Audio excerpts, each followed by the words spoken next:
नमस्कार, आप देख रहे हैं न्यूज 18 राजस्थान। खास मुलाकात में आपका स्वागत है। आज हम हैं देश की राजधानी दिल्ली में और ये है संसद भवन। लोकतंत्र के इस मंदिर में आज इस खास मुलाकात में हमारे साथ में अति विशिष्ट अतिथि हैं देश के लोकसभा के स्पीकर ओम बिरला जी। बिरला सर, नमस्कार। आप नमस्कार जी, अमित जी। स्पीकर साहब, हमारा देश, हमारा लोकतंत्र दुनिया के सबसे पुराने, सबसे बड़े लोकतंत्रों में से एक है। भारत की डेमोक्रेसी में जो लोकतांत्रिक संस्थाएं हैं, जैसे पंचायत, नगर पालिकाएं, विधानसभा, इनको कैसे मजबूत किया जाए कि हमारा लोकतंत्र मजबूत हो? भारत का लोकतंत्र सबसे प्राचीनतम लोकतंत्र है और आज भी हमारा लोकतंत्र दुनिया के सभी लोकतांत्रिक देशों को मार्गदर्शन की भूमिका निभा रहा है। आज़ादी के पहले भी हमारे कार्य में, हमारी जीवन शैली में, हमारी हर हिस्से के अंदर लोकतंत्र था, लोकतंत्र है। और आज़ादी के बाद हमारे लोकतंत्र की यात्रा को 75 वर्ष हो चुके हैं। इस 75 वर्ष की लोकतंत्र की यात्रा में हमने देश की सभी लोकतांत्रिक संस्थाओं को सशक्त किया है, मजबूत किया है, जनता के प्रति जवाबदेही बनाया है ताकि शासन में पारदर्शिता आ सके, प्रशासन में जवाबदेही आ सके। और इसीलिए हमने लोकतंत्र की सभी संस्थाएं, जो पंचायत राज हो, चाहे नगर पालिका हो, विधानसभाएं हो, लोकसभा हो, सभी संस्थाओं को समय समय पर संवैधानिक अधिकार दिए गए हैं ताकि वो संविधान के दायरे के अंदर रहकर जनता की अपेक्षाएं, आकांक्षाओं को पूरी कर सकें। विशेष रूप से राजस्थान में आपका चैनल है, देश की सबसे जनता से सीधी जुड़ी संस्था जिससे जनता का सीधा संवाद रहता है, वो ग्राम पंचायत है। और ग्राम पंचायत का पहला अधिवेशन, जिसे कहते हैं ग्राम पंचायत की स्थापना का कार्यकाल राजस्थान से हुआ। उसके बाद हमने समय समय पर संविधान में संशोधन करके पंचायत राज को और सशक्त किया, मजबूत किया। आज हमारी पंचायतें हमारी प्राचीनतम लोकतांत्रिक व्यवस्था के तहत ही हमारी पंचायतें काम करती है, जिससे सीधा जनता का संवाद होता है।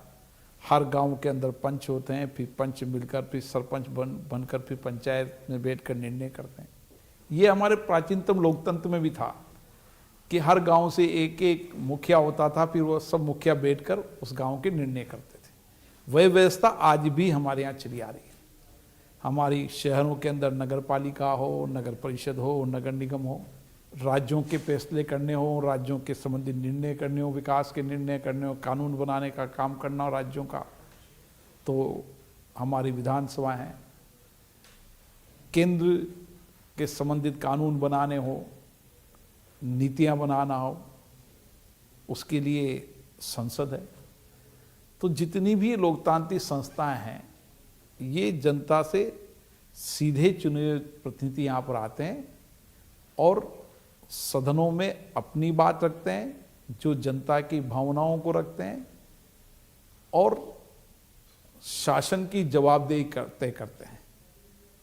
आज समय यही है कि इन लोकतांत्रिक संस्थाओं को मजबूत करने का समय है ताकि इन संस्थाओं के माध्यम से जनता की अपेक्षा, आकांक्षा को पूरी हो सके। बिरला जी, ये तो हुई हमारे देश की जो लोकतांत्रिक संस्थाएं, उनकी बात।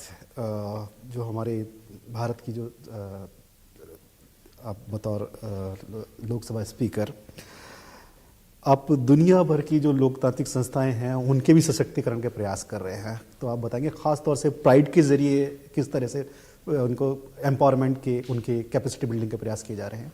प्राइड हमारी लोकतंत्र की संसद के अंदर एक संस्था है जो शिक्षण प्रशिक्षण का काम करती है और इसीलिए हमने पूरे देश के अंदर सभी लोकतांत्रिक संस्थाएं सशक्त हो, मजबूत हो, पारदर्शी हो।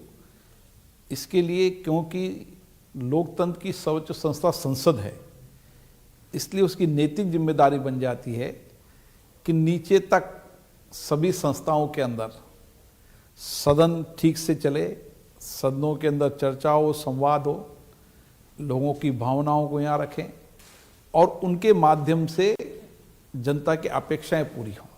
इसके लिए प्राइड लगातार काम कर रही है। हमने दूर दराज के इलाके के अंदर, चाहे जम्मू कश्मीर हो, चाहे लेह लद्दाख हो, चाहे उत्तराखंड हो, उन पहाड़ी इलाकों के प्रदेशों के अंदर भी इन संस्थाओं के प्रशिक्षण शिविर किए हैं और मुझे निश्चित रूप से आशा है कि आने वाले समय में राज्य की विधानसभाओं के स्पीकर कॉन्फ्रेंस जो हमारी शिमला में होने जा रहा है, 100 साल होने वाले हैं, उसमें सभी विषयों पर हम चर्चा करेंगे। तो उसमें सभी लोकतांत्रिक संस्थाओं को सबके सहयोग से एक SOP बनाएंगे, क्योंकि सब लोकतांत्रिक संस्थाएं स्वायत्तता है, सबको अपना अपना अधिकार है निर्णय करने का, लेकिन एक ऐसी व्यवस्था बने जिससे कि इन संस्थाओं में जनता की अपेक्षाएं, आकांक्षाएं, उनकी भावनाओं को पूरी हो। देश में, बिल्कुल, देश में जिस तरह का ये जो काम देखा जा रहा है, ये पहली बार ये दृष्टिगत हो रहा है। अगर बात करें इंटरनेशनल लेवल की, तो जैसे IBSA है, ब्रिक्स हैं, IORA है, ऐसे संगठनों के साथ जो संसदीय सहयोग के जरिए आप सशक्तिकरण का जो कार्यक्रम चला रहे हैं, काम कर रहे हैं, वो किस तरह मजबूत किया जा रहा है? देश की सभी संसदों की कार्यप्रणाली, वहाँ के अनुभव, वहाँ की लोकतांत्रिक संस्थाओं की विचार विमर्श और किस किस तरीके से देश के अंदर लोकतांत्रिक संस्थाएं काम कर रही हैं, उनके अनुभव, उन विचारों को साझा करने के लिए अंतर्राष्ट्रीय स्तर पर कई संस्थाएं काम कर रही हैं, जिसमें विशेष रूप से इंडियन पार्लियामेंट यूनियन IPU जो हमारी संस्था है, उसमें सभी देशों की संसदीय सदस्य है और उसमें हम बैठकर अंतर्राष्ट्रीय स्तर पर किस तरीके से लोकतंत्र को मजबूत करें और लोकतंत्र को मजबूत करने के लिए लोकतांत्रिक संस्थाओं के अनुभव, वहाँ अच्छी बेस्ट प्रैक्टिसेज, उस बेस्ट प्रैक्टिसेज को किस तरीके से साझा कर सकते हैं और किस तरीके से मानव अधिकारों का संरक्षण करते हुए, जनप्रतिनिधियों की कैपेसिटी को बिल्डिंग करते हुए इन संस्थाओं के विषयों पर IPU के माध्यम से कई विषयों पर चर्चा होती है। इसमें विशेष रूप से देश के और अंतर्राष्ट्रीय स्तर के उन मुद्दों पर जिस पर सामूहिकता से काम करने की आवश्यकता है, क्योंकि आज हमने कोरोना के समय देखा है कि कोरोना वैश्विक महामारी के समय कोई भी देश अकेला इस चुनौती से मुकाबला नहीं कर सकता था।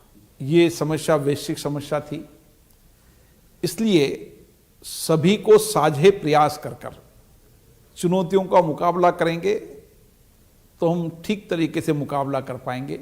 इसलिए दुनिया ने माना है कि अब कोई भी अकेला देश कोई भी वैश्विक महामारी या अंतर्राष्ट्रीय राष्ट्रीय समस्याओं या चुनौतियों का मुकाबला बिना अंतर्राष्ट्रीय स्तर पर अपने सहयोग के बिना, आपसी सहयोग हो, आपसी विचार विमर्श हो, आपस में हम जो आदान प्रदान हमारा ठीक से हो, इसके लिए भी पार्लियामेंट भी इसी तरीके से देश के अंतर्राष्ट्रीय स्तर के तमाम मुद्दों पर, आतंकवाद हो, जलवायु परिवर्तन हो, जिस तरीके से हम विचार किया कि किस तरीके से हम SDG के बारे में चर्चा करें, कि SDG के जितने विषय हैं उन विषयों को किस तरीके से हमने बेरोजगारी समाप्त करने के काम किया, कुपोषण को समाप्त करने का काम किया, भूखमरी को समाप्त करने का काम किया, किस तरीके से वहाँ पर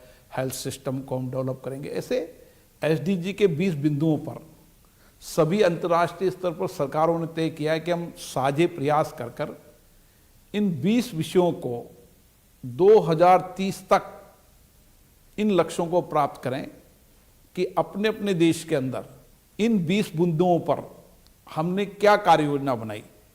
जैसे जन्म मृत्यु दर है, मृत्यु दर को कैसे कम किया जा सकता है, इस पे कैसे विचार विमर्श हो, हेल्थ सिस्टम कैसे डेवलप हो, कुपोषण कैसे समाप्त हो। ऐसे 20 विषयों पर एक साझा रणनीति बनी सभी देशों ने एक साझे प्रयास के लिए सर्वसम्मति बनाई। उस पर संसद के अंदर क्या क्या चर्चा हुई, कैसे कैसे संसद के आंतरिक रूप से उन विषयों पर चर्चा हुई और कहाँ तक हम लक्ष्यों तक पहुँचे हैं, उन विषयों पर भी आईपी पर चर्चा होती है। जलवायु परिवर्तन कोई एक देश का विषय नहीं है, जलवायु परिवर्तन पूरे विश्व के लिए चिंता का विषय है।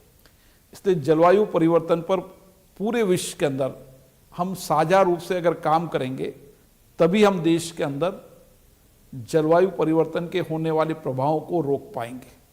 और इसके लिए भी संसद समय समय पर चर्चा करती रहती है। महिलाओं को संरक्षण देने के लिए, महिलाओं को अधिकार देने के लिए, मानव अधिकारों के लिए, इन सारे कई विषयों पर जो देश के विषय हैं और अंतर्राष्ट्रीय विषय हैं, इन पर भी आईपी में चर्चा संवाद होते रहते हैं। अपने अनुभव और बेस्ट प्रैक्टिसेज को आपस में साझा करते रहते हैं। ये बात हुई साझेदारी की, सामंजस्य की और सहयोग की। इन सब के बीच में एक बात आती है संप्रभुता की। अभी आप वियना गए थे G20 देशों के सम्मेलन में। वहाँ आपकी यूके के हाउस ऑफ कॉमन्स के अध्यक्ष हैं लिंडसे हॉयल, उनसे आपकी बातचीत हुई थी। वहाँ आपने मुद्दा उठाया था कि जो देशों की संप्रभुता है उनके आंतरिक मुद्दों के बारे में बात की थी। क्या बात हुई थी और वो कितनी महत्वपूर्ण है? संप्रभुता चाहे देश के आंतरिक लोकतंत्र में हो, मानो पंचायत है, नगर पालिका, नगर परिषद है, विधानसभा है, लोकतंत्र, लोकसभा, सबको संप्रभुता है। अपने अपने सदन की चर्चा, नियम कानून बनाने की और वहाँ निर्णय करने की। इसी तरीके से हमारा मानना है कि किसी भी देश के आंतरिक मुद्दों पर जब तक कोई दूसरा देश प्रभावित न हो रहा हो, जब तक उस देशों के संसद पर किसी देश के आंतरिक मुद्दों पर चर्चा नहीं होना चाहिए। ये हमने आईपी के प्लेटफॉर्म पर भी कहा, ब्रिक्स के प्लेटफॉर्म पर कहा, P20 के प्लेटफॉर्म पर भी कहा, सभी प्लेटफॉर्म पर कहा है कि हमें एक साझा रणनीति बनाना चाहिए कि सभी संसदें अपनी अपनी संप्रभुता है, सबको अपने लोकतंत्र के अंदर, अपनी संसद के अंदर कानून बनाने का, फैसले करने का अधिकार है। जब तक उस देश के अंदर इसका कोई प्रभाव न पड़ रहा हो, जब तक उस देश में किसी देश की संसद के आंतरिक मामलों की चर्चा नहीं होना चाहिए। ये हमने कई मुद्दों बनाए और सब इस बात से सब सम्मत थे कि हमें लोकतंत्र को अगर मजबूत करना है तो संप्रभुता रखनी पड़ेगी। और इसमें सब लोग एक सहमत थे। जो ब्रिटेन के आपने स्पीकर्स की चर्चा की, वो भी इस बात से सहमत थे। ओम बिरला जी से बातचीत का सिलसिला जारी रहेगा। यहाँ रुकेंगे एक छोटे से ब्रेक के लिए।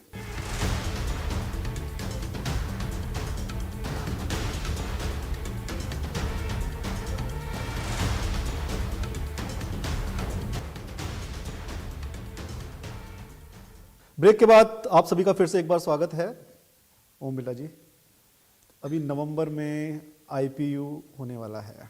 भारत किस तरह से जो अपने रीजन के देश हैं, वो देश जो उसको एक बड़े भाई की तरह देखते हैं, उनकी गार्जियन की भूमिका किस तरीके से निभा सकता है? देखो, गार्जियन कोई नहीं होता, लेकिन दुनिया का सबसे बड़ा देश भारत है। लोकतांत्रिक रूप से भी हमारी परंपराएं सशक्त है, मजबूत है। इसलिए जब दुनिया के सभी देशों की चर्चा होती है तो निश्चित रूप से दुनिया का सबसे बड़ा देश, सबसे बड़ा लोकतंत्र, सबसे बड़ा संविधान और उसके साथ साथ हमारी लोकतांत्रिक सभी संस्थाएं इतनी सशक्त, मजबूत है कि दुनिया में हम एक उदाहरण दे सकते हैं कि भारत एक ऐसा देश है जहां पर विविधताएं होने के बाद भी अलग अलग बोली, अलग अलग भाषा, अलग अलग पहनावा, अलग अलग विचारधारा, बहुदलीय व्यवस्थाएं, इतनी विविधताओं के बाद भी जिस सहज रूप से सत्ता का हस्तांतरण यहाँ पर होता है और जिस तरीके से लोगों का लोकतंत्र के प्रति विश्वास, भरोसा है, ये दुनिया के अंदर अपने आप में एक भारत ने पहचान बनाई। और इसीलिए दुनिया के अन्य देश भारत के इस लोकतंत्र के प्रति, लोकतांत्रिक परंपराओं के प्रति, लोकतंत्र के प्रति विश्वास के प्रति अन्य देशों में मार्गदर्शन की भूमिका में भारत रहता है। और यही हमारी विशेषता है कि इतनी विविधताओं के बाद भी भारत को अगर कोई जोड़ रहा है तो लोकतंत्र जोड़ रहा है। और आने वाले समय के अंदर लोकतांत्रिक शासन प्रणाली ही सर्वश्रेष्ठ प्रणाली है, ऐसे सारे दुनिया के देश मानते हैं। हमने सबसे पहले लोकतंत्र शासन प्रणाली के अंदर जनता को बीच में रखकर शासन जनता के लिए, जनता के द्वारा चुने हुआ, ये हमारे संविधान के अंदर है। इसीलिए आपने देखा होगा कभी भी हमारे इतने बड़े चुनाव के अंदर कभी भी प्रश्न चिन्ह खड़ा नहीं हुआ। कई बार सत्ताएं राज्यों में परिवर्तन हुई, कई बार सत्ताएं केंद्र में परिवर्तन हुई, लेकिन सत्ता का सहज हस्तांतरण हुआ। सबने जनता के जनादेश को माना, स्वीकार किया। ये लोकतंत्र की जो विशेषता है वो दुनिया देखती है, इसलिए भारत दुनिया के अंदर एक मार्गदर्शक की भूमिका निभाता है। अच्छा, हम जैसे कॉमनवेल्थ जो पार्लियामेंट एसोसिएशन है, इसके हम दूसरे सबसे पुराने सदस्य हैं। अभी उसकी इंटरनेशनल एग्जीक्यूटिव कमेटी जो है उसमें हमारे 3 मेंबर्स हैं, एक आसाम से हैं, एक उत्तराखंड से हैं और एक लोकसभा से हैं। क्या आपको लगता है कि हमारे पास ऐसे एक्सपर्ट हैं जो उस स्तर पर हमारे देश का प्रभावी तरीके से प्रतिनिधित्व कर पाते हैं? क्योंकि मोदी जी का भी जो फोकस है वो एक्सपर्टाइज पर है। आपने सीपीए की चर्चा की है। सीपीए के अंदर भारत की भूमिका सबसे मजबूत है और आज भी सीपीए की एसोसिएशन में, कॉमन पार्लियामेंट एसोसिएशन है, जिसमें जितने भी देश हैं उन देशों के अंदर सभी कमेटियों के अंदर सभी जगह भारत का प्रतिनिधित्व भी जा रहा है। और सीपीए के माध्यम से हमारी समय समय पर रीजनल कॉन्फ्रेंस भी होती रहती है। तब हम रीजनल कॉन्फ्रेंस के माध्यम से भी आंतरिक रूप से लोकतंत्र की शासन प्रणाली और लोकतांत्रिक संस्थाओं के प्रति समय समय पर सेमिनार, प्रशिक्षण और हमारी बेस्ट प्रैक्टिसेजों को, अनुभवों को राज्यों में भी उन बेस्ट प्रैक्टिसों, अनुभवों को साझा करने का काम इस देश में चलता रहता है। और ये अच्छी परंपरा है कि एक राज्य दूसरे राज्यों के अंदर लोकतांत्रिक अच्छी परंपराएं, बेस्ट प्रैक्टिसेज, उनकी नियम प्रक्रियाओं को साझा करता है और अपनी अपनी संस्थाओं को सशक्त करने का काम करता है। सीपीए के रीजन भी लगातार इसके लिए लगातार कार्यक्रम करते रहते हैं। और भारत सीपीए के अंदर आज भी सबसे मजबूत है। और सीपीए के कई चेयरपर्सन हमारे रहे हैं, आईपीयू के चेयरपर्सन हमारे रहे हैं। भारत का नेतृत्व सब मानते हैं। मुझे आशा है आने वाले समय के अंदर भारत का नेतृत्व और मजबूत होगा, अभी भी और मजबूत होगा। सीपीए दुनिया के जितने भी कॉमन पार्लियामेंट एसोसिएशन के जो देश हैं उसके कई देश भारत के अंदर शिक्षण प्रशिक्षण प्राप्त करने आते हैं। वहाँ की संसदें के कर्मचारी हमारी प्राइड संस्था के अंदर कई बार प्रशिक्षण प्राप्त करने आते हैं और ये अपेक्षाएं करते हैं कि भारत की लोकतंत्र की प्रक्रियाएं, नियम, परंपराओं को हम भी अपनाएं।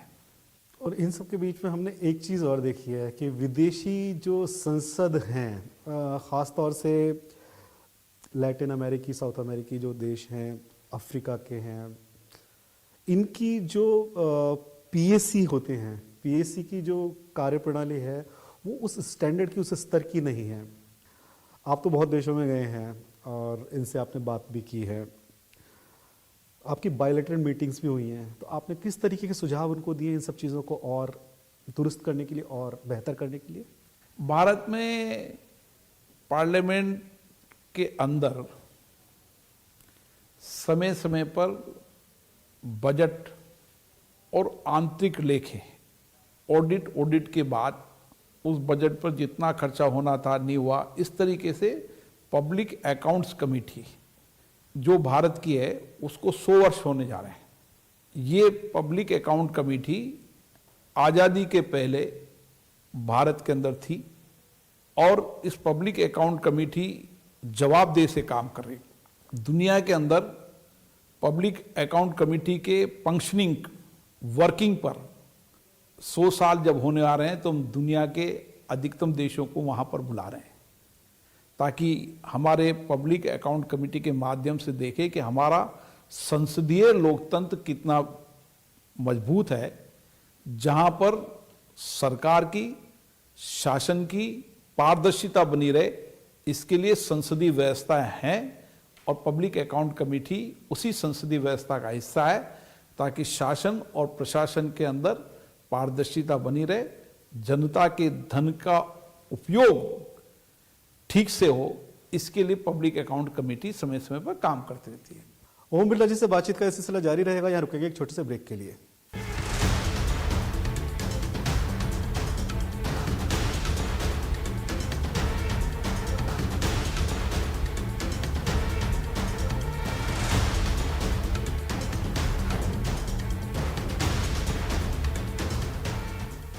ब्रेक के बाद आप सभी का एक बार फिर से स्वागत है।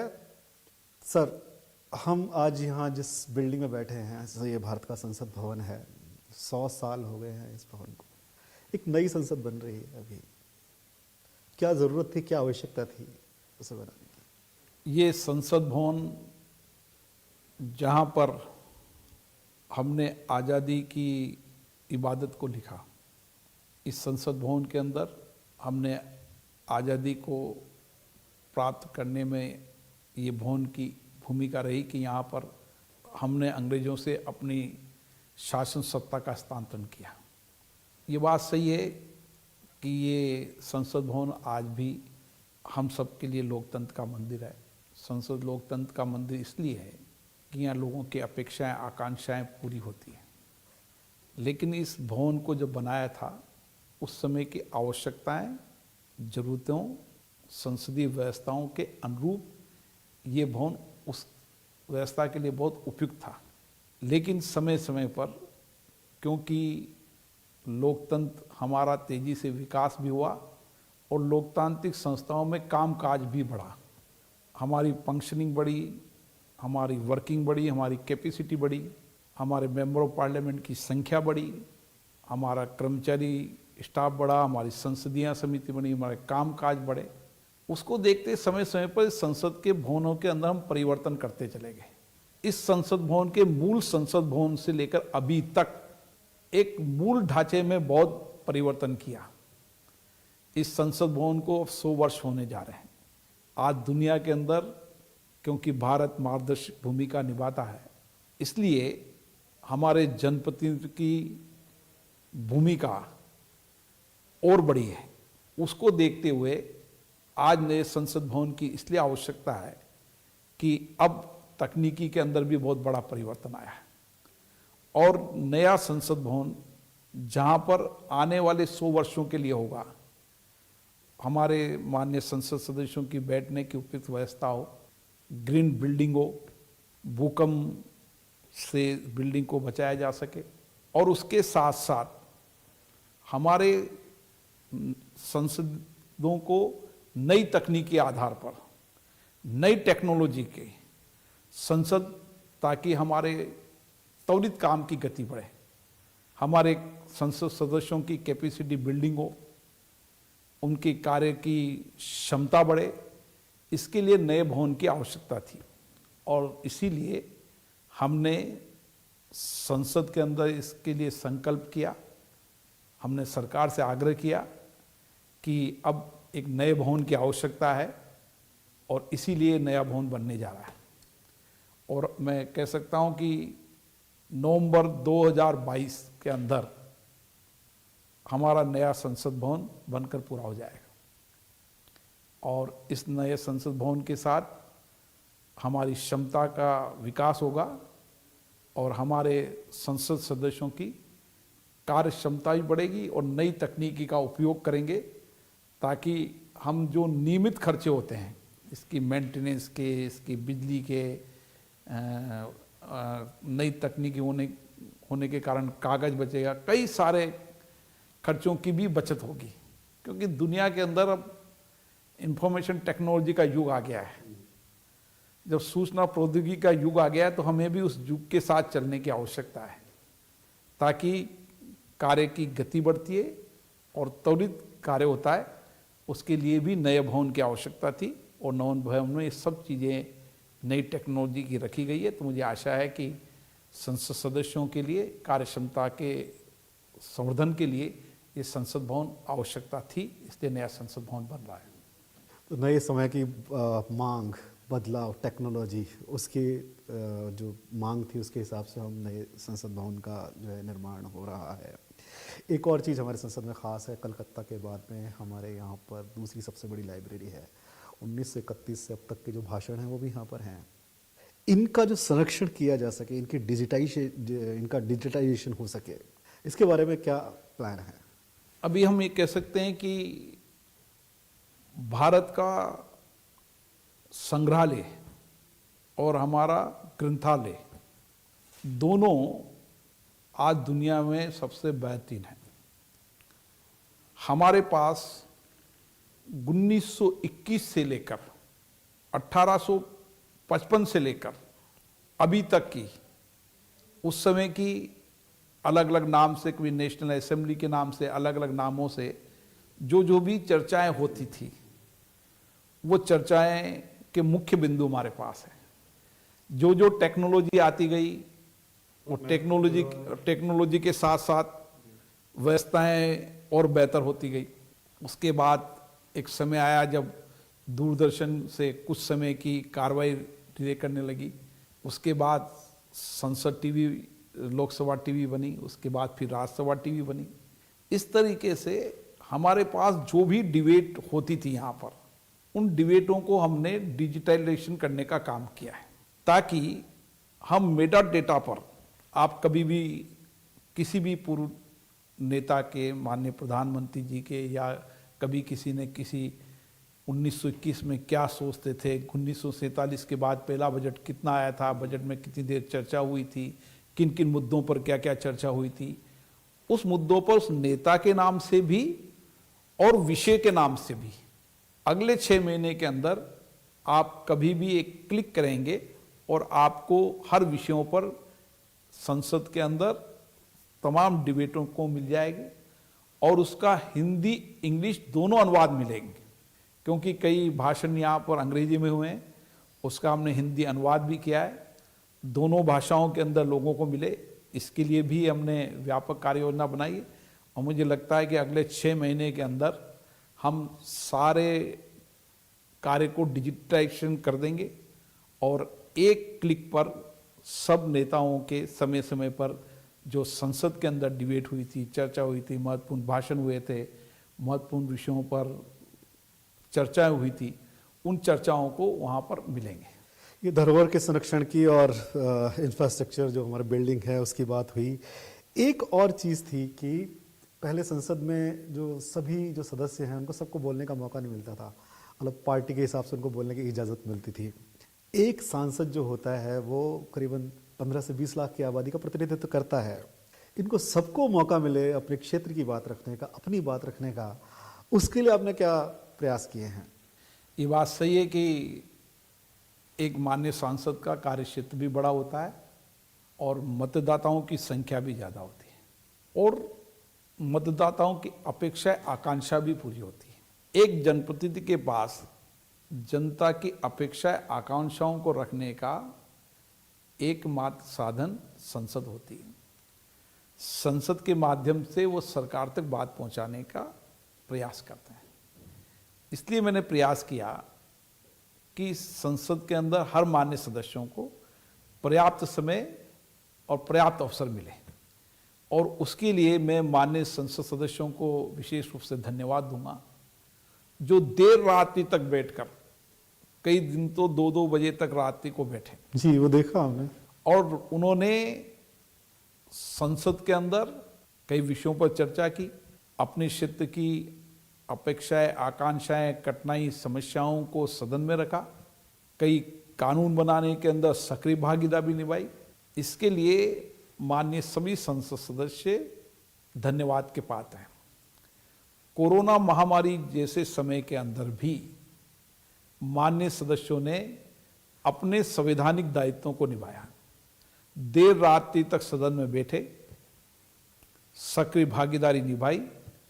इसीलिए कोरोना महामारी के समय भी संसद की प्रोडक्टिविटी 167% रही, जो अपने आप में 1952 से लेकर 1947 से लेकर अभी तक की सबसे बड़ी प्रोडक्टिविटी रही।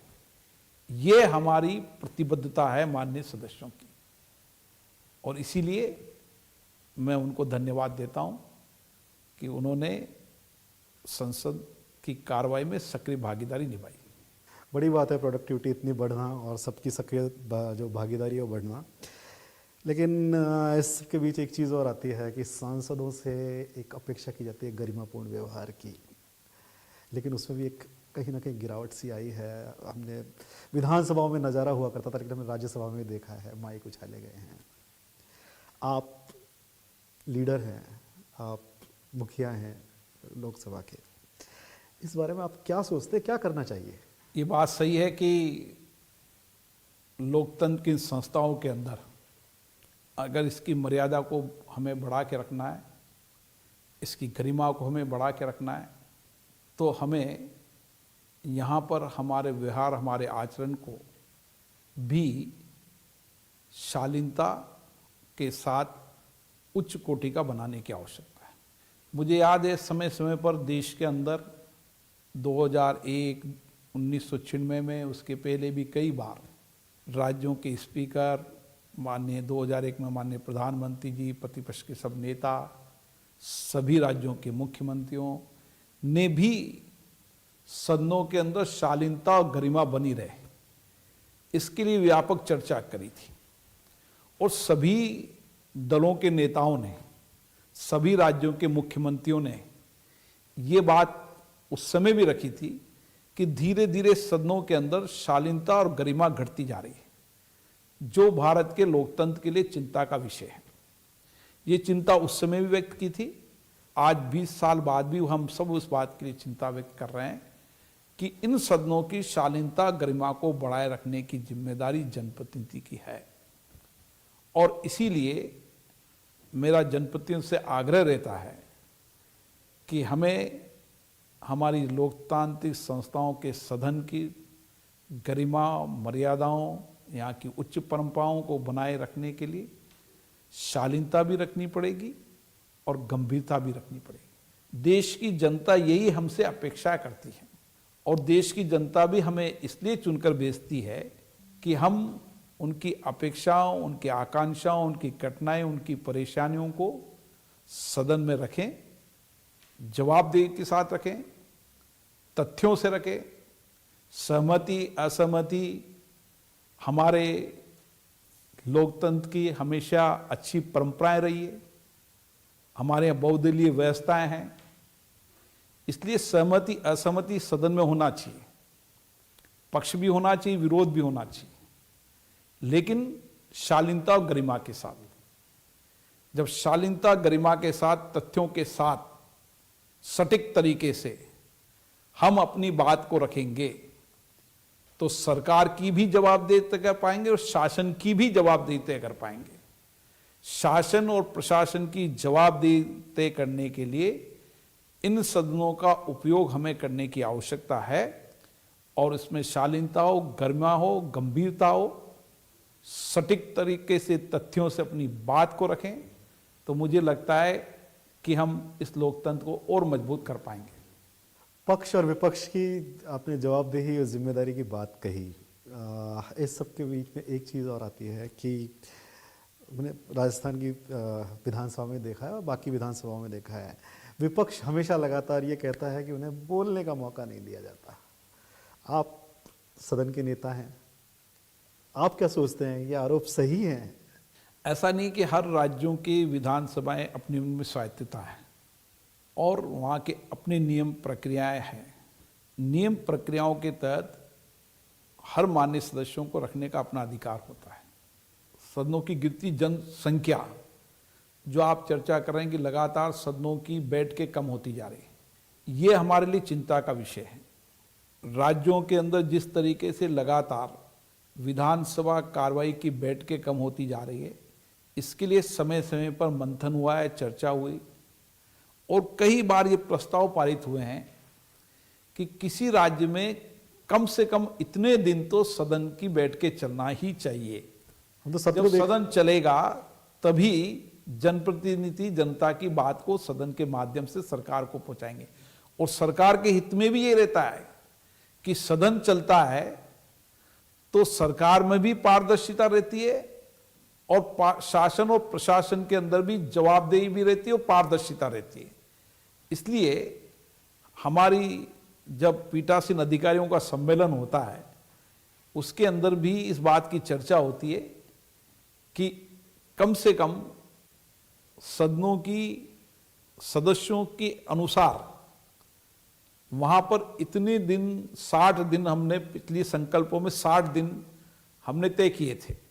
जब पीठासीन अधिकारियों के पुराने सम्मेलन में तय किया था कम से कम 60 दिन विधानसभाओं के सत्र चलना चाहिए। अब धीरे धीरे प्रयास कर रहे हैं कि फिर जब शिमला के अंदर हमारे पीठासीन अधिकारियों के 100 साल के सम्मेलन में होंगे फिर हम कोशिश करेंगे, सरकारों से भी आग्रह करेंगे कि वह शासन और प्रशासन में पारदर्शिता लाने के लिए सदनों की संख्या को बढ़ाए ताकि हम शासन प्रशासन जवाबदेह बना सकें, अधिकतम कानून बना सकें, कानून पर लंबी चर्चा हो सके, ताकि कानून बनते हैं जनता के कल्याण के लिए। अगर उसमें जनता की भागीदारी होगी तो कानून ठीक बनेंगे। इसलिए इसका और प्रयास करेंगे। मुझे लगता है कि इसके धीरे धीरे अच्छे परिणाम आएंगे। हमसे बातचीत करने के लिए, इस खास मुलाकात में आने के लिए बहुत बहुत धन्यवाद बिल्ला जी। खास मुलाकात में आज बस इतना ही। खबरों के लिए आप देखते रहिए न्यूज़ 18 राजस्थान। नमस्कार।